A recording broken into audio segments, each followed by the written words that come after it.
தியானத்திற்காக ஜெபிப்போம். ஒரு நிமிடம் நம்ம உலக கவலைகள் எல்லாவற்றையும் மறந்து ஒரு அரை மணி நேரம் தேவன் நம்மோடு என்ன பேச போகிறார், எங்களுடைய வாழ்க்கையிலே நாங்கள் எதை செய்ய வேண்டும் என்று நீர் தீர்மானித்திருக்கிறோ அதை செய்ய நாங்கள் எங்களை ஒப்பு கொடுக்குறோம் என்று சொல்லி ஒப்பு கொடுத்து ஜெபிங்க. அப்பொழுது தேவன் அவருடைய வார்த்தையின் மூலமாக நம்மை வழிநடத்த வல்லவராக இருக்கிறார். ஒரு நிமிடம். அன்பின் பரலோக பிதாவே, தகப்பனே, ஆண்டவரே, இப்பொழுது நாங்கள் எங்கள் எல்லா உலக கவலைகள் எல்லாவற்றையும் விட்டுவிட்டு ராஜா உடைய வார்த்தைக்கு நேராக வந்திருக்கிறோம். தகப்பனே, இந்த நாளிலே நீர் எங்களோடு என்ன பேச சித்தமாக இருக்கிறீரோ அதை நாங்கள் கேட்க ஆயத்தமாக இருக்கிறோம். எங்களோட பேசுங்க. எங்களோட பேசுகிற ஒவ்வொரு வார்த்தையும் கர்த்தாவே எங்கள் வாழ்க்கைக்கு பிரயோஜனமாக இருக்க நாங்கள் அதன்படி நடக்கிறவர்களாக எங்களை நீர் மாற்றப் போகிறதற்காக உமக்கு நன்றி செலுத்துகிறோம். நீர் பெரிய காரியங்களை செய்கிறவர், வழிநடத்தும் பெரிய காரியங்களை செய்யும். இயேசு கிறிஸ்துவின் ஜெபிக்கிறோம் நல்ல பிதாவே, ஆமேன்.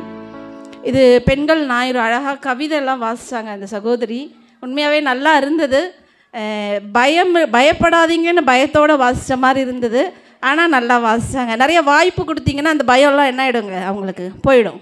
அடிக்கடி நம்ம மைக் எடுக்கும்போது அந்த எனக்கும் ஆரம்பத்தில் இருந்தது அந்த பயமெல்லாம், இன்னமும் இருக்கும். சில டைம் மயங்கி விழுந்த இதெல்லாம் உண்டு. ஓவர் எமோஷனில் விழுந்ததெல்லாம் உண்டு. அதனால் நான் நல்லா வாசிங்க, நல்லா உற்சாகமாக இருக்கிறீங்க, கர்த்தருக்குள்ளே சந்தோஷமாக இருக்கிறது. நம்ம இந்த நாளில் முதலாவது வேத பகுதி வாசிக்கட்டும். எடுத்தவர்கள் வாசிங்க. மல்கியா 2ஆம் அதிகாரம் 15வது வசனம். மல்கியா 2ஆம் அதிகாரம் 15வது வசனம். அவர் ஒருவனை அல்லவா படைத்தார், ஆவி அவரிடத்தில் பரிபூரணமாய் இருந்ததே, பின்னை ஏன் ஒருவனை படைத்தார், தேவ பக்தியுள்ள சந்ததியை பெறும்படிதானே. போதுமா? ஒருவனை தான் படைத்தார். யாரை படைத்தார்? ஆதாமை, இல்லைங்களா? ஒரு ஆதாம். அதுக்கப்புறம் ஆதாமுக்கு ஏற்ற துணை இல்லைன்னு சொல்லி யாரை படைத்தார்? ஏவாளை படைத்தார். படைச்சு எதுக்காக? ஆண்டவருக்கு தெரியாதா? ஒரு 100 பேரை படைக்க ஆண்டவருக்கு தெரியாதா? இல்லை, இந்த உலகத்தில் எவ்வளோ ஃபேமிலி வேணுமோ அவ்வளோ ஃபேமிலிஸ் அவர் என்ன பண்ணியிருக்கலாம். அதை தான் இந்த வசனம் சொல்லப்பட்டிருக்கிறது. ஒருவனை அல்லவா படைத்தார், ஆவி அவரிடத்தில் பரிபூரணமாக இருந்ததே. அவரால் அவ்வளோ வல்லமை உள்ள தேவன் நம்மளோட தேவன், அப்படி தானேங்க? ஆனால் ஏன் அவர் ஒரே மனிதனை படைச்சி அவருக்கு ஒரு துணையை கொடுத்து என்ன கொடுத்தாரு? இந்த பூமியை என்ன பண்ணுங்க, ஆண்டு கொள்ளுங்கள் என்று கொடுத்தார். எதுக்காகனா தேவ பக்தி உள்ள சந்ததியை என்ன பண்ணுங்க, பெரும்படிக்காக. தேவ பக்தி உள்ள சந்ததி. ஒவ்வொரு குடும்பத்தின் நோக்கம் என்ன அப்படின்னா, நம்ம சந்ததி எப்படிப்பட்ட சந்ததியாக இருக்கணும்னு தேவன் விரும்புகிறார். தேவ பக்தி உள்ள சந்ததி. இஸ்ரவேல் ஜனங்களை எகிப்து தேசத்திலிருந்து மீட்டு கொண்டு கானான் தேசத்துக்கு கொண்டு போகும் பொழுது அநேக கட்டளைகளை கொடுத்தார். நமக்கு தெரியும் எவ்வளோ கட்டளைகள். முக்கியமாக சொல்லணும்னா பேசிக் கமாண்ட்மெண்ட் என்னங்க, நமக்கு 10 கட்டளைகள் கொடுத்தார் இல்லைங்களா? அப்படி தானேங்க, 10 கட்டளைகள் கொடுத்தார். இப்போ கேட்டால் நிறைய பேர் சொல்லுவீங்க அந்த 10 கட்டளைகளை. உபாகமம் 4ஆம் அதிகாரம் எடுத்துக்கொள்ளுங்கள். உபாகமம் 4ஆம் அதிகாரம் வசனங்கள் 6வது வசனத்தை வாசிங்க. 6 முதல் 10 வரை வாசிப்போம். ஆகையால் அவைகளை கை கொண்டு நடவுங்கள், ஜனங்களுக்கு கண்களுக்கு முன்பாகவும், இதுவே உங்களுக்கு ஞானமும் விவேகமுமாய் இருக்கும். அவர்கள் இந்த கட்டளைகளெல்லாம் கேட்டு, இந்த பெரிய ஜாதியே ஞானமும் விவேகமும் உள்ள ஜனங்கள் என்பார்கள். நம்முடைய தேவனாகிய கர்த்தரை தொழுது கொள்ளுகிற போதெல்லாம் அவர் நமக்கு சமீபமாய் இருக்கிறது போல தேவனை இவ்வளவு சமீபமாய் பெற்றிருக்கிற வேறே பெரிய ஜாதி எது? இந்நாளில் நான் உங்களுக்கு விதிக்கிற இந்த நியாயப்பிரமாணம் முழுமைக்கும் ஒத்த இவ்வளவு நீதியுள்ள கட்டளைகளையும் நியாயங்களையும் பெற்றிருக்கிற வேறே பெரிய ஜாதியும் எது? ஓரேபிலே உன் தேவனாகிய கர்த்தருக்கு முன்பாக நீ நிற்கும் பொழுது கர்த்தர் என்னை நோக்கி ஜனங்களை என்னிடத்தில் கூடி வர செய்து என் வார்த்தைகளை அவர்கள் கேட்கும்படி பண்ணுவேன். அவர்கள் பூமியில் உயிரோடு இருக்கும் நாளெல்லாம் எனக்கு பயந்திருக்கும்படி அவைகளை கற்றுக்கொண்டு தங்கள் பிள்ளைகளுக்கும் போதிக்க கடவர்கள் என்று சொல்லிய நாளில் உன் கண்கள் கண்ட காரியங்களை நீ மறவாதபடிக்கும் உன் ஜீவனுள்ள நாளெல்லாம் அவைகள் உன் இருதயத்தை விட்டு நீங்காதபடிக்கும் நீ எச்சரிக்கையாயிருந்து உன் ஆத்துமாவை ஜாக்கிரதையாய் காத்துக்கொள். அவைகளை உன் பிள்ளைகளுக்கும் உன் பிள்ளைகளின் பிள்ளைகளுக்கும் அறிவிக்க கடவாய். இதை என்ன சொல்லப்பட்டிருக்கிறது? இஸ்ரவேல் ஜனங்களுக்கு கானான் தேசத்துக்கு போகும் முன்பாக தேவன் கொடுத்த கட்டளைகள், 10 கற்பனைகள் கொடுத்து அதை என்ன பண்ணணுங்களா? நீ முதலாவது அந்த 10வது வசனத்தில் பாருங்கள், அது உன் இருதயத்தை விட்டு நீங்காதபடிக்கு நீ எச்சரிக்கையாய் இருந்து உன் ஆத்துமாவை என்ன பண்ணுங்களாம்? ஜாக்கிரதையாய். முதலாவது நம்ம பெற்றோர்கள் வேதம் எங்கேயுமே தாய் தான் சொல்லித்தரணும், தகப்பன் தான் சொல்லித்தரணும்னு என்ன பண்ணலைங்க, சொல்லலை.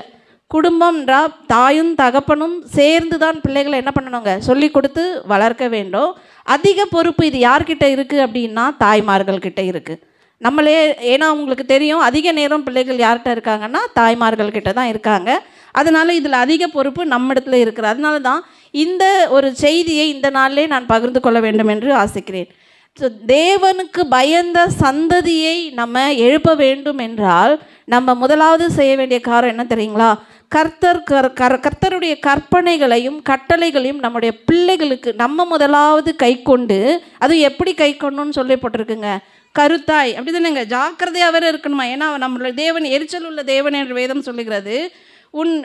உன் இருதயத்தை விட்டு நீங்காதபடிக்கு நீ எச்சரிக்கையாக இருந்து உன் ஆத்துமாவை ஜாக்கிரதையாய் காத்துக்கொள். அவருடைய நம்ம எவ்வளோ கான்ஷியஸாக இருக்கணுன்றதை இங்கே சொல்லப்பட்டிருக்குதுன்னு பாருங்கள். எவ்வளோ எச்சரிக்கையாக இருக்கணும், அது நம்மை விட்டு நீங்காதபடி நம்ம என்ன பண்ணணுங்களாம், காத்துக்கொண்டு நம்மளுடைய பிள்ளைகளுக்கும் பிள்ளைகளுடைய பிள்ளைகளுக்கும் அது நம்மளுடைய வேதத்தை கடத்த வேண்டியது நம்மளுடைய கடமையாக இருக்கிறது. குடும்பத்தோட முதலாவது கடமை நம்ம கிறிஸ்தவர்களுக்கு கடமை கொடுத்துருக்காரு. சர்வ சிருஷ்டிக்கும் சுவிசேஷத்தை பிரசங்கிச்சு என்ன பண்ணணுங்க, அவருக்கு என்ன பண்ணணும், சீஷர்கள் ஆக்கணுன்றது கடமை, அது பொதுவான கடமை. ஆனால் ஒரு குடும்பமாக நமக்கு கொடுக்கப்பட்ட கடமை என்ன அப்படின்னா தேவனுடைய வேதத்தை நம்மளுடைய பிள்ளைகளுக்கு கற்றுக் கொடுக்கறது தான் முதலாவது நம்மளுடைய கடமை. அவருடைய கற்பனைகளையும் கட்டளையும் நம்ம பிள்ளைகளுக்கு கற்றுக் கொடுக்கணும். இப்போ அநேக பிள்ளைகள் இந்த நாளில் கிறிஸ்துவத்தை விட்டு பின்வாங்கி போகிறது காரணம் என்ன தெரியுங்களா? முதலாவது நம்ம அவருடைய கற்பனைகளில் நிலைத்து நிற்கலை. நம்ம நிலைச்சு நின்னா தான் நம்மளை பார்த்து நம்ம பிள்ளைகளுக்கு நம்ம என்ன பண்ண முடியும், நம்ம வேதத்தை கற்றுக் கொடுக்க முடியும். வேதத்தை கற்றுக் கொடுக்கறதே இல்லை. நம்ம அநேக வெளி காரியங்களுக்கு ரொம்ப இம்பார்ட்டன்ஸ் தருவோம். எஜுகேஷனுக்கு என்னென்ன எக்ஸ்ட்ரா கரிக்குலர் ஆக்டிவிட்டீஸ்க்கு நிறைய இம்பார்ட்டன்ஸ் தருவோம். ஒரு நாள் ஃப்ரீயாக இருந்தால் ஏதாவது ஒரு கோச்சிங் கிளாஸ் அனுப்பி வைப்போம், நிறைய காரியங்கள், அது ரொம்ப நல்லது. ஆனால் இது எல்லாவற்றிற்கும் முதலாவது நம்ம பிள்ளைகளுக்கு பேசிக் கமாண்ட்மெண்ட்ஸ் நம்ம பிள்ளைகளுக்கு சொல்லிக் கொடுக்குறோமா? ரொம்ப முக்கியமான, அவர்களுக்கு வாழ்க்கைக்கு தேவையானது முக்கியம். கல்வி மற்றவைகள்லாம் செகண்டரி தான். முதலாவது தேவனையும் அவருடைய ராஜ்யத்தையும் என்ன பண்ண சொல்லியிருக்காரு, தேட சொல்லியிருக்காரு. அப்போ மற்ற எல்லாம் தானாக வரும். பிள்ளைகிட்ட சொல்லுங்கள், படிக்க முன்னாடி ஒரு கொஞ்ச நேரம் ஜெபம் பண்ணிட்டு படின்னு சொல்லுங்கள். வேதத்தை வாசிக்க சொல்லுங்கள். அனுதினமும் வேதத்தை வாசிக்கிற பழக்கம் நம்மகிட்ட இருக்கா? நம்மகிட்ட பிள்ளைகள் இருக்கா? வேதம் வாசிக்கிறத நம்ம மறந்தா கர்த்தர் நம்மளை மறப்பாருன்னு வசனம் சொல்லுகிறது. ஓசியா 4ஆம் அதிகாரம் 6வது வசனத்தில் சொல்லுகிறது, வேதத்தை நீ மறந்தா நான் என்ன பண்ணேன், உன் பிள்ளைகளை என்ன பண்ணிடுவேன்னு எடுத்தவங்க வாசிங்க. அந்த வசனம் உண்மையாகவே அதை படிக்கும்போது எனக்கு அநேக நேரங்களில் பயம் வரும். நான் மறந்தா கூட உடனே எவ்வளோ வேலைகள் இருந்தாலும் ஒதுக்கி விட்டு வேதத்தை வாசிங்க. 4ஆம் அதிகாரம் 6வது வசனம், ஓசியா 4. என் ஜனங்கள் அறிவில்லாமையால் சங்காரம் ஆகிறார்கள், நீ அறிவை வெறுத்தாய், ஆகையால் நீ என் ஆசாரியனா இராதபடிக்கு நானும் உன்னை வெறுத்து விடுவேன். நீ உன் தேவனுடைய வேதத்தை மறந்தால், ஆகையால் நானும் உன் பிள்ளைகளை மறந்து விடுவேன். பாருங்க எப்படிப்பட்ட வசனம் இது. நீ உன் தேவனுடைய வேதத்தை நீ மறந்தீன்னா அவர் யாரை மறந்துடுவார்? நம்மளுடைய பிள்ளைகளை மறந்துடுவார். ஏன் நம்மள சொல்கிறேன்னா, நீ முதல்ல வாசித்தா தானே பிள்ளைகளுக்கு நம்ம சொல்ல முடியும். நான் முதல்ல பைபிள் வாசித்தா தான் என் பிள்ளைங்களுக்கு என்ன பண்ண முடியும்? நீ பைபிள் படி அப்படின்னு சொல்லி நான் என்ன பண்ண முடியும்? சொல்ல முடியும். அதனால தான் அவ்வளோ ஒரு எச்சரிக்கையாக இந்த நாளில் தேவன் சொல்லுகிறத பார்க்குறோம். இந்த நாளில் இந்த வேதத்தை, கர்த்தருடைய கட்டளைகளை மறந்ததுனால, ஒரு குடும்பம் மறந்ததுனால, ஒரு கோத்திரமே வழி தவறி போனது தான் நம்ம இந்த நாளில் தியானிக்க போகிறோம். ஒரு சில உதாரணங்களை மாத்திரம் வேதத்திலிருந்து சொல்லிவிட்டு இந்த நாளில் நான் கடந்து போகிறேன். முதலாவது நம்ம வாசித்த வேத பகுதி நியாயாதிபதிகள் 17வது அதிகாரத்திலே 17வது அதிகாரம் முழுவதும் வாசிக்கப்பட்டது. அதில் ஒரு குடும்பத்தை பார்க்கிறோம். நம்ம முதலாவது வசனத்திலே, எப்ராயிம் மலை தேசத்தான் ஆகிய மீகா என்னும் பேருள்ள ஒரு மனுஷன் இருந்தான். அவன் தன் தாயை நோக்கி, உன்னிடத்தில் இருந்த 1100 வெள்ளிக்காசு களவு போயிற்று. அதை குறித்து என் காதுகள் கேட்க நீ சாபமிட்டாயே. அந்த பணம் இதோ என்னிடத்தில் இருக்கிறது, அதை எடுத்தவன் நான் தான் என்றான். அதற்கு அவன் தாய், என் மகனே, நீ கர்த்தரால் ஆசீர்வதிக்கப்படுவாய் என்றார்.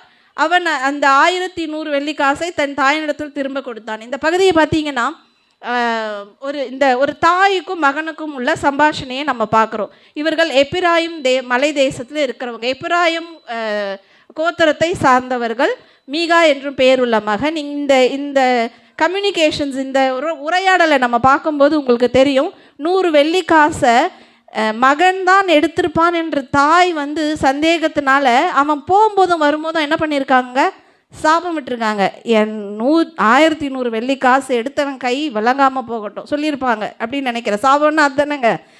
அவன் என்னென்ன சொல்லியிருப்பாங்களோ அது அவனுக்கு என்ன இருக்குது, போகும்போதும் வரும்போதும் அதை கேட்டுட்டு அவனுக்கு குத்தலாயிட்டு என்ன பண்ணியிருக்கான்? அவன் என்ன பண்ண, நீ போகும்போதும் வரும்போதும் சாபமிட்டியே, அந்த வெள்ளிக்காசை இந்தான்னு சொல்லி அவன் தாயின் இடத்துல என்ன பண்ணுறாங்க? அதை திரும்பி கொடுக்குறான். அதை திரும்பி கொடுக்கும்போது அந்த தாய் என்ன சொல்லுகிறாரு பாருங்க. 3வது வசனத்திலே, அவன் தன் தாயினிடத்தில் திரும்ப கொடுத்தான். அவள் வெட்டப்பட்ட ஒரு சுரூபத்தையும் வார்ப்பிக்கப்பட்ட ஒரு விக்கிரகத்தையும் உண்டு பண்ண, நான் என் கையில் இருந்த இந்த வெள்ளியை என் மகனுக்காக முற்றிலும் கர்த்தருக்கென்று நியமித்தேன். இப்பொழுதும் இதை உனக்கு திரும்ப கொடுக்கிறேன் என்றாள். பாருங்க, அதுக்கு அவள் என்ன ரீசன் சொல்கிறா பாருங்க. எதுக்காக அவள் வச்சுட்டு இருந்தாலும் அந்த காசை? ஒரு சுரூபம் உருவாக்க, விக்கிரகம் உருவாக்க வைத்திருந்தாள் என்று சொல்லப்படுகிறது. அதற்கப்புறம் அந்த பிற்பகுதியில் நீங்கள் வாசித்தீங்கன்னா அதில் இருந்த அந்த 1100 என்னன்னு சொல்கிறா? முழுமையாக என் மகனுக்காக நான் என்ன பண்ணியிருந்தேன்? மகன் யார்? மீகா தானே, அவருக்காக அதை நியமித்து கொண்டேன் அப்படின்னு சொல்லி அந்த அந்த அந்த சங்கதியை சொல்லிவிட்டு அவங்க என்ன சொல்கிறாங்க? ஒரு 200 காசை மட்டும் யார்கிட்ட கொடுக்குறாங்க? மீகா கிட்ட கொடுத்து அதில் என்ன பண்ண சொல்கிறாங்க? ஒரு சுரூபத்தை பண்ண சொல்கிறாங்க. உடனே அந்த மகனும் என்ன பண்ணுறாரு? அந்த 200 காசுக்காக ஒரு சுரூபத்தை பண்ணி அதை என்ன பண்ணுறாங்க? அவங்க வீட்டில் வைத்து அந்த மீகாவோட குமாரர்களில் ஒருவரை என்ன பண்ணுறாங்க? அந்த அந்த அந்த விக்கிரகங்களுக்கு ஆராதனை செய்வதற்காக ஆசாரியனாக நியமிக்கிறான். யாரை? அவர்களுடைய குமாரர்களில் ஒருவனை. அதுக்கப்புறம் அந்த அதிகாரத்தை தொடர்ந்து வாசித்தீங்கன்னா அங்கே ஒரு லேவியன் அந்த மீகாவோட வீட்டுக்கு வருகிறார் பெத்லெஹேம்லேருந்து. அப்புறம் அந்த லேவியன் தான் ஆசாரியனாக இருக்கணும் என்பது அவருக்கு தெரிந்திருக்கிறது. அதனால லேவியனை என்ன ஆக்குறாங்க? ஆசாரியராக ஆக்கிறதா பார்க்குறோம். இந்த மீகாவுடைய தாய் அவனுடைய மகனுக்கு கற்றுத்தரவே இல்லை. இந்த 10 கற்பனைகளை கற்றுக் கொடுத்திருந்தா அவன் என்ன பண்ணியிருக்கக்கூடாது? களவு செய்யாதிருப்பாயாக, பிறனுடையதை ஈச்சியாதிருப்பாயாக. இந்த 2 செஞ்சிருப்பானா? களவு செஞ்சிருப்பானா? செஞ்சிருக்க மாட்டான். இந்த தாய் கற்றுக் கொடுக்கல அப்படின்னா, முதலாவது அந்த தாயே என்ன பண்ணலங்க? அதில் காத்து கொண்டு அதில் நிலைத்திருக்கவில்லை. கர்த்தருடைய வார்த்தைகளில் நமக்கு தெரியும், இஸ்ரவேல் ஜனங்க வழி விலகி போனார்கள். அதனால் அவர்கள் எதிரிகள் கையிலே அடிமைகளாக இருந்தார்கள் என்பது நமக்கு தெரியும். அந்த மாதிரி தான் இந்த மீகாவினுடைய குடும்பம் பாருங்கள். அவருடைய தாய் சாபமிடுறாங்க. சாபமிட்டதும் இல்லாமல் அந்த காசு தொலைஞ்சு போச்சுன்னு மகன் தான் எடுத்தான்னு அவங்களுக்கு தெரியுது. சாபமிடுறதெல்லாம் எங்கேருந்து கற்றுக்கிட்டதுங்க? நம்ம வேதத்தில் சொல்லியிருக்கா நீ சபிச்சிரு அப்படின்னு சொல்லியிருக்கா? எங்கேயுமே நம்மளை என்ன சொல்லலைங்க? சாபம் விட சொல்லி என்ன பண்ணல? சொல்லி கொடுக்கல நம்மளுடைய வேதம். நம்மளை சபிக்கிறவர்களை கூட என்ன பண்ண சொல்லப்பட்டிருக்கு?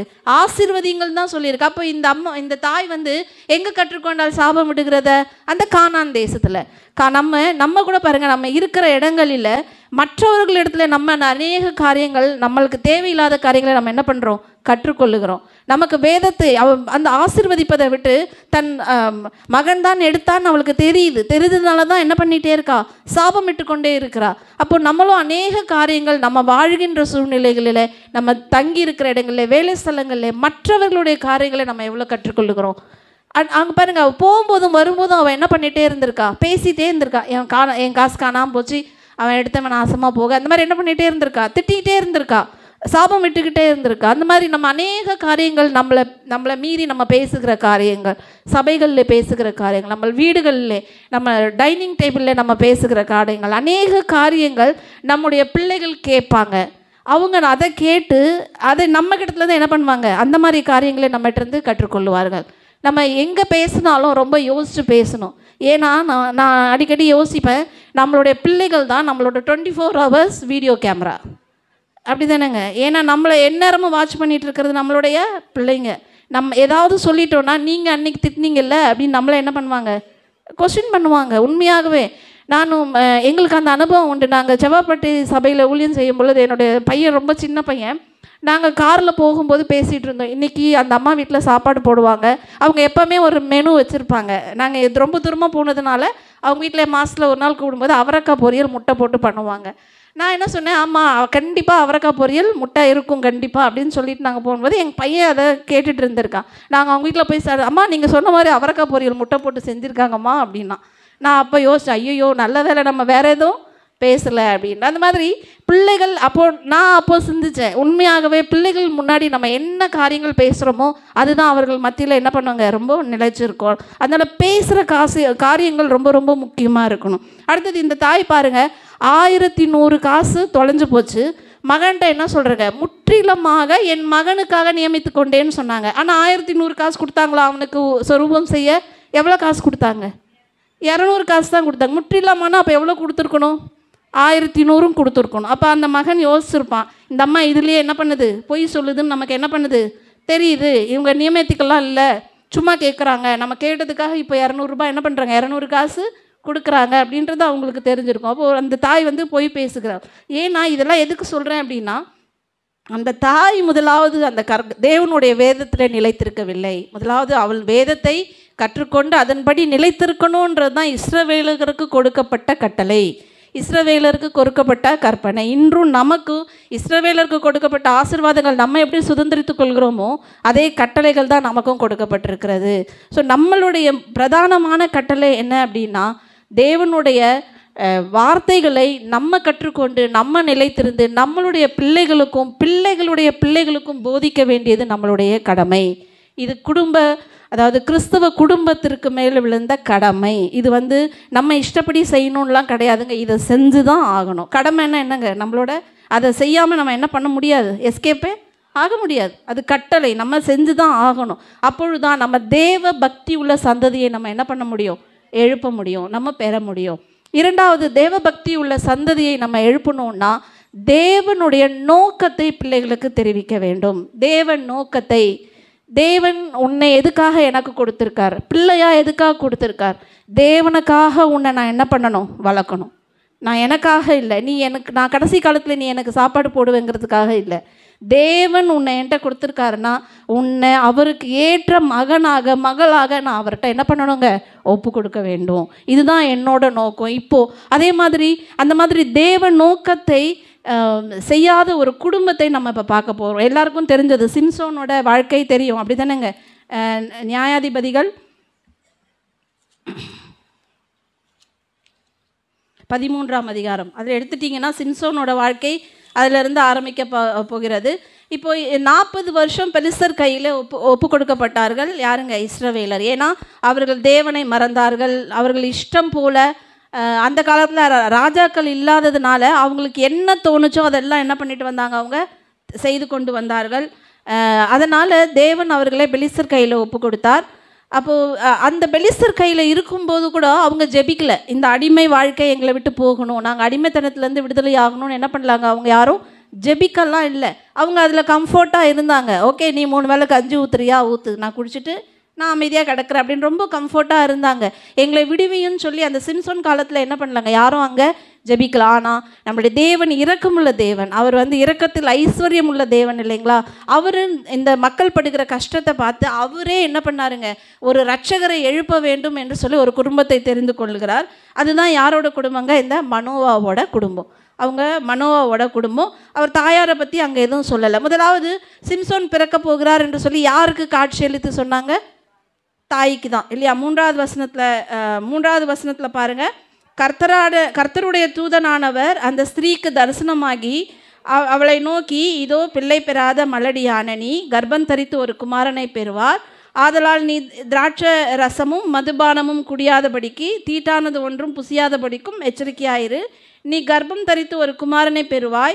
அவன் தலையின் மேல் சவரன் கத்தி படலாகாது. அந்த பிள்ளை பிறந்தது முதல் தேவனருக்கென்று நசரேயனாயிருப்பான். அவன் இஸ்ரவேலை பெலிஸ்தரின் கைக்கு நீங்களாக்கி என்ன பண்ணுவான், ரட்சிக்க தொடங்குவான் என்று அந்த ஸ்திரீக்கு அவர் சொன்னார். உடனே இந்த ஸ்திரீ என்ன பண்ணுறாங்க, தன் புருஷனிடத்தில் போய் சொன்னாங்களா, அவர் சொன்ன எல்லா விஷயமும் சொன்னாங்களா. இப்போ பாருங்கள், என்னென்ன தேவன் சொன்னார், நீ இந்த அம்மா ஜெபித்ததாகவும் இந்த பகுதியில் இல்லை, அப்படி தானேங்க. இந்த அம்மா அண்ணால போல் ஜெபிச்சாங்களா, ஆலயத்தில் இருந்து கண்ணீர் வடித்து ஜெபிச்ச மாதிரி நம்ம வேதத்தில் சொல்லப்பட்டிருக்கா. அப்போ அவங்க என்ன பண்ண மாதிரி நமக்கு தெரியல, குழந்தை வேண்டி ஜெபிச்ச மாதிரி நமக்கு தெரியல. அதனாலும் அந்த வேதனையை என்ன பண்ணியிருக்கார், தேவன் பார்த்துருக்கார். ஏன்னா மலடியாக இருந்தது அப்படின்னு சொல்லும் பொழுது, அப்போது மலடியாக இருக்கும்போது எவ்வளோ பேர் அவங்கள என்ன பண்ணியிருப்பாங்க, வேதனையாக பேசியிருப்பாங்க. அப்போது கர்த்தர் என்ன சொல்லுகிறார், செழிப்பெல்லாம் சொல்கிறாரு, எப்படி வளர்க்கணும், உனக்கு ஒரு குழந்தையை தரப்போகிற, என்னெல்லாம் வளர்க்கணும், அவனுக்கு என்ன கொடுக்கணும், அவன் எப்படி இருக்கணுன்ற எல்லா முறைகளையும் என்ன பண்ணுறாரு, அவர் சொல்லித்தராரு. நம்ம இந்த இடத்துல பார்க்குறோம். இதில் பாருங்கள், அவங்க இந்த தூதன் சொல்லுகிறதே அவர்கள் கணவனிடத்தில் போய் சொல்லுகிறார். வாசியுங்கள் 7வது வசனத்தை, 13ஆம் அதிகாரம் 7. அவர் என்னை நோக்கி, இதோ நீ கர்ப்பம் தரித்து ஒரு குமாரனை பெறுவாய். ஆதலால் நீ திராட்சரசமும் மதுபானமும் குடியாமலும் தீட்டானது ஒன்றும் புசியாமலும் அந்த பிள்ளை பிறந்தது முதல் தன் மரண நாள் மட்டும் தேவனுக்கென்று பாருங்க நசரேயனாய் இருப்பான் என்று சொன்னான் என்றான். எல்லா விஷயம் சொல்லிட்டாங்களா? தேவதூதன் சொன்ன எல்லா விஷயமும் கணவர்கிட்ட சொன்னாங்களா? எதை விட்டுட்டாங்க? அது நசரேய விரதம்னாவே என்ன பண்ண மாட்டாங்கங்க, தலையில் என்ன பண்ண மாட்டாங்க, சவரன். அது நசரேய விரதம்னே அது அவருக்கு புரிஞ்சிருக்கும். இந்த கடைசி இது இருக்கு இல்லைங்களா, என்னன்னு இருக்குங்க, யார்கிட்ட இருந்துங்க, அவன் இஸ்ரவேலை பெலிஸ்தரின் கைக்கு நீங்களாக்கி ரட்சிக்க தொடங்குவான் என்றார். அந்த விஷயத்தை மாத்திரம் யார்கிட்ட சொல்லாமல் விட்டுட்டாங்க? கணவர்கிட்ட சொல்லலை. கணவர்கிட்டையே சொல்லலைன்னா அப்போ யார்கிட்ட சொல்லியிருக்க மாட்டாங்க? மகன்கிட்டையும் சொல்ல மாட்டாங்க. அவ்வளோ எல்லாமே நேர்த்தியாய் வளர்த்து அவன் என்ன பண்ணாங்க, திம்னாத்தில் போய் ஒரு பெலிஸ்தருடைய பெண்ணை என்ன பண்ண போனேன், திருமணம் செஞ்சு கொள்ள போகிறேன்னு சொல்லி திருப்பியும் அவங்க பெற்றோர்கிட்ட வரா இல்லைங்களா. ஆனால் அப்போ கூட அந்த தாயார் சொல்லியிருக்கலாம், தேவன் உன்னை என்ன பண்ணல, இதுக்காக உன்னை உன்னோட நோக்கத்திற்காக உன்னை கொடுக்கலப்பா. எதுக்காக கொடுத்துருக்காரு? பெலிஸ்தர் கையிலேருந்து இஸ்ரவேலை ரட்சிக்க தான் உன்னை என்ன பண்ணியிருக்காரு, கொடுத்தாரு எங்களுக்குன்னு சொல்லி தேவனுடைய நோக்கத்தை பிள்ளைகளுக்கு என்ன பண்ணலைங்க, அவங்க சொல்லி தரல. அதனால தான் என்ன பண்ண முடியல, சிம்சோனால் தேவன் கொடுத்த கிருபையை மக்களுக்காக அவனால் என்ன பண்ண முடியல, பயன்படுத்த முடியல. நம்ம அநேக காரியங்களில் சொல்லுவோம், சிம்சோனை குறை சொல்லுவோம். அவன் என்ன பண்ணிட்டான், வழி விலகி போயிட்டான் கண்களின் இச்சையினால். ஆனால் அதற்கு மூல காரணம் யாருன்னு தான் நான் சொல்லுவேன்னா அவருடைய தாய். ஏன்னா அவங்க தாயார் நம்ம சிறு பிள்ளைகள்லேருந்தே நம்ம பிள்ளைகளுக்கு என்ன பண்ணிகிட்டே இருக்கணும், நம்ம சொல்லுவோம் நீ டாக்டர் ஆகணும்னு அந்த பிள்ளைக்கு அந்த எண்ணம் வரும். நம்ம என்ன பண்ணோம், பெரியவனாகி என்ன ஆகணும்னு சொல்லுவாங்க, டாக்டர் ஆகணும்னு சொல்லுவாங்க. எங்கள் வீட்டில் எங்கள் பிள்ளைங்க என் மகனுக்கு நாங்கள் அப்படி தான் சொல்லி ஊழியக்காரனாகணும். ஆனால் இப்போ அவன் யார்கிட்டையும் உன்னோட ஆம்பிஷன் என்னன்னு கேட்டால் அவன் அதான் சொல்லுவான், நான் எங்கள் அப்பா போல் ஊழியக்காரன் ஆகணும் அப்படின்னு சொல்லுவோம். அந்த மாதிரி நம்ம சின்ன பிள்ளையிலேருந்து இவங்க கண்டிப்பாக இந்த சாம்சன் கிட்ட என்ன பண்ணியிருக்கணும், சிம்சன் கிட்ட இவங்க என்ன பண்ணியிருக்கணும், உன்னை தேவன் எதற்காக எங்களுக்கு கொடுத்தார், பெலிஸ்தரில் இருந்து ரட்சிக்க. இல்லைன்னா அவன் போய் பெலிஸ்தர்கிட்டே என்ன பண்ண மாட்டான், பெண் எடுத்திருக்க மாட்டான். அப்படி தானேங்க. அவன் பாருங்கள், அவனுடைய ரட்சிப்பு இழந்து அவனோட நோக்கத்தை அவனுக்கு தெரிவிக்காம நம்ம இன்னும் அநேக காரியங்களில் நம்முடைய பிள்ளைகளுக்கு தேவனுடைய நோக்கத்தை நம்ம சொல்லிக் கொடுக்கறது இல்லை. நம்ம சொல்லிக் கொடுக்கணும், தேவன் நோக்கம் என்ன, நம்மளுக்கு பிள்ளைகள் கொடுக்கப்பட்டது நோக்கம் என்ன, கர்த்தருக்கென்று நம்ம பிள்ளைகளை வளர்க்கணும். கர்த்தருக்கென்று என்ன வேலை வேணால் செய், நீ டாக்டர் ஆயிரு, என்ஜினியர் ஆயிரு, என்ன வேலை, கலெக்டர் ஆயிரு, என்ன வேலை வேணால் செய். ஆனால் அதை யாருக்கென்று செய்யணுங்க, கர்த்தருக்கென்று செய்யணும். அப்பொழுதுதான் தேவ பக்தி உள்ள சந்ததி எழும்போம். மோசே பிறந்தது பாருங்கள், ஒரு இக்கட்டான காலத்தில் தான் மோசே பிறந்தார். ஆரோன் பிறக்கும்போது அந்த இக்கட்டான காலம் யாருக்கு இல்லைங்க? அப்போ இஸ்ரவேல் ஜனங்களுக்கு எகிப்தில் இல்லை. ஆரோன் பிறக்கும்பொழுது ஆண் பிள்ளைகளை கொல்ல வேண்டும்ன்றான் இல்லை. ஆனால் மோசே பிறக்கும்பொழுது என்ன இருந்தது? ஆண் பிள்ளைகளெல்லாம் என்ன பண்ணணும்? பிறக்கிற ஆண் பிள்ளைகளெல்லாம் கொல்ல வேணும்ன்று. ஆனால் அந்த குழந்தைய 3 மாதம் ஒழிச்சு வச்சுருந்தாங்களா அந்த தாய்க்கு தெரிஞ்சிருக்கு. ஏன்னா ஆபிரகாம் காலத்தில் இருந்தே என்ன ஆகும், இந்த சந்ததி நான் என்ன எகிப்தியர் கையில் என்னவா போகிறாங்க? அடிமையாக போகிறாங்க. அவர்களை மீட்டு கொண்டு நான் திரும்ப என்ன பண்ணுவேன்? அவர்களை பெரிய ஜாதியாக்குவேன் என்று வாக்கு கொடுத்தார் இல்லையா? அப்படிப்பட்ட வாக்கு தத்தத்தை அந்த தாய் என்ன பண்ணியிருக்காங்க?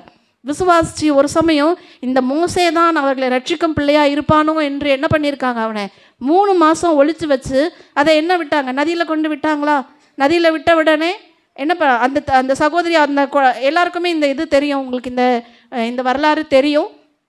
அதனால் நான் வேகமாக சொல்லுகிறேன் இதை. இப்போது அதை யார் எடுத்து வரத்தா? பார்வோனுடைய குமாரத்தி. அதை அவள் தூக்கும்போது என்ன பண்ணுறா? உடனே அந்த மிரியாம் என்ன பண்ணுறா? போயிட்டு இந்த குழந்தைய வளர்க்கறதுக்கு நான் என்ன பண்ணுறேன், உங்களுக்கு ஒரு தாயாராக அவள் சொந்த தாயே கொண்டாந்து கொடுக்குறா. அந்த தாயார் 7 வயது வரை என்ன பண்ணியிருப்பாங்க? அவங்க வளர்த்துருப்பார்கள் என்று கணிக்க முடிகிறது. 7 வயது வரை என்ன சொல்லி வளர்த்துருப்பாங்கன்னா, இப்போது எடுத்துக்கொள்ளுங்கள். எபிரேயர் 11ஆம் அதிகாரம் வசனம் 23ஆம் வசனம். எபிரேயர் 11ஆம் அதிகாரம்.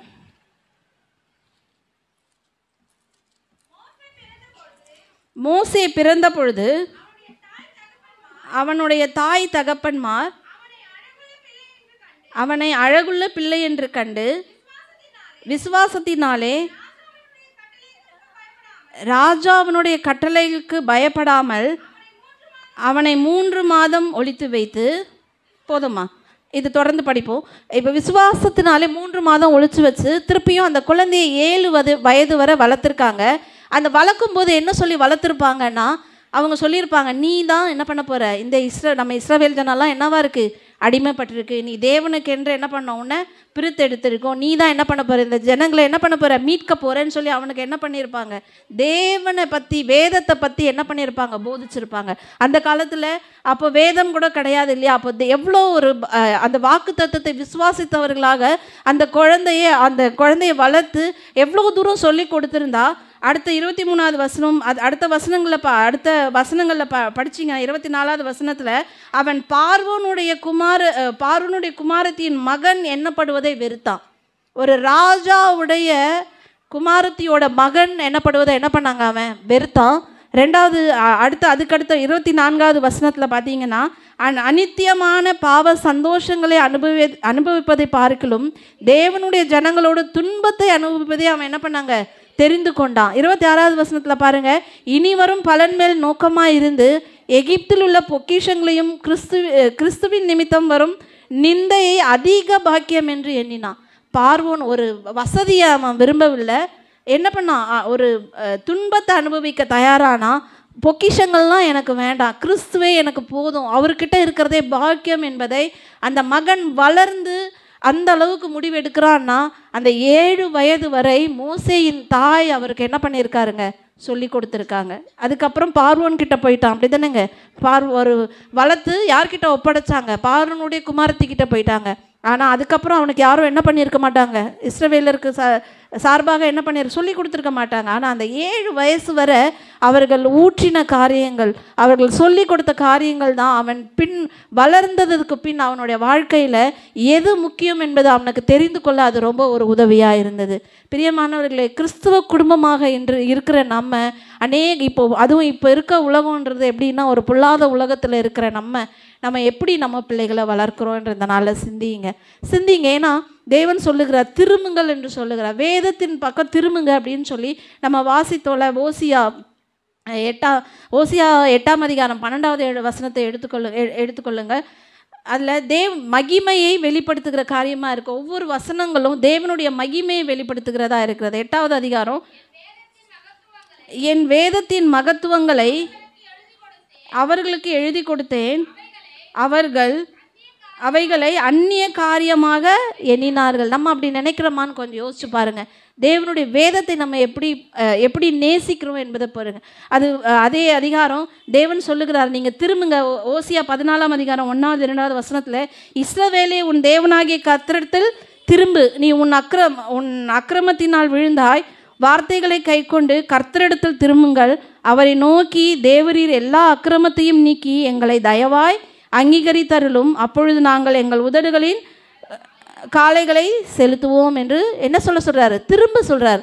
இன்றைக்கு நமக்கு ஒரு வாய்ப்பை கொடுத்துருக்கார். நம்ம தவறி இருக்கிறோமா? நம்ம பிள்ளைகளை எப்படி வளர்த்துருக்கிறோம்? சின்ன வயசு முதல் அவன் வளரட்டும். நம்ம இப்போ சொன்னால் புரியாதுன்னு நீங்கள் நினைக்காதீங்க. நம்மளோட கடமை ஜெபம் பண்ணிவிட்டு கர்த்தருடைய வார்த்தைகளை நம்ம பிள்ளைகளுக்கு சொல்லி கொடுக்க வேண்டியது. ஏன்னா நம்ம இன்றைக்கி இது வர்ஷிப் பண்ணும்போது அருமையான சகோதரி சொன்னாங்க, நம்ம புத்தி உள்ள ஸ்திரீ என்ன பண்ணுறாங்களா? என்ன கட்டுகிறாள்? வீட்டை கட்டுகிறாள். புத்தி இல்லாத ஸ்திரீயோ தன் கரங்களினால் அதை இழுத்தி போடுகிறாள் என்று வேதம் சொல்லுகிறார். நம்ம புத்தி இல்லாத ஸ்திரீயை போல அல்ல, புத்தி உள்ள ஸ்திரீயை போல நம்ம வீட்டை கட்டுறதுக்கு நம்மளுடைய தேவனுடைய பக்தி உள்ள சந்ததியை நம்ம எழுப்பணும்னா நமக்கு ரொம்ப ரொம்ப முக்கியம் தேவனுடைய வேதம். நம்மளுடைய குடும்பம் எல்லா பிரச்சனைகளையும் வேதத்தின் மூலமாக தான் நம்ம தீர்வு காண வேணும். நம்ம உலக மக்கள்கிட்ட போய் தீர்வு காணக்கூடாது. நமக்கு எங்கே தாங்க நமக்கு சொல்யூஷன் இருக்குது? இந்த வேதம். அப்படி அதனால தான் நிறைய திருமணங்களை எங்களுடைய சபையில் திருமணமாகி வந்தவர்களுக்கு முதலாவது எதை கொடுப்போங்க?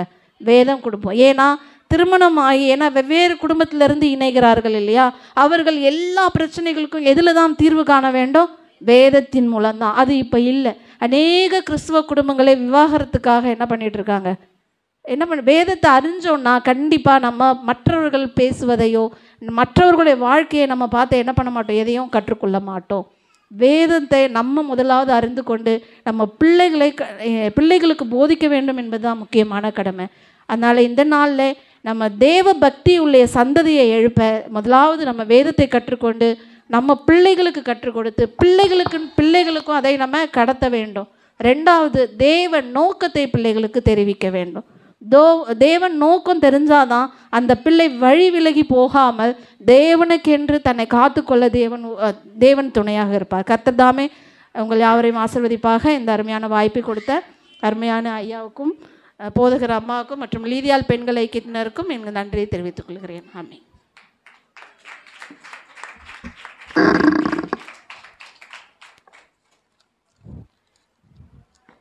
இந்த நாளிலே நம்முடைய அம்மா அவர்கள் அருமையான ஒரு வார்த்தைகளை நம்மளுக்கு கொடுத்தார். நீ என் வேதத்தை மறந்தால் நான் உன் பிள்ளைகளை மறந்து போடுவேன்.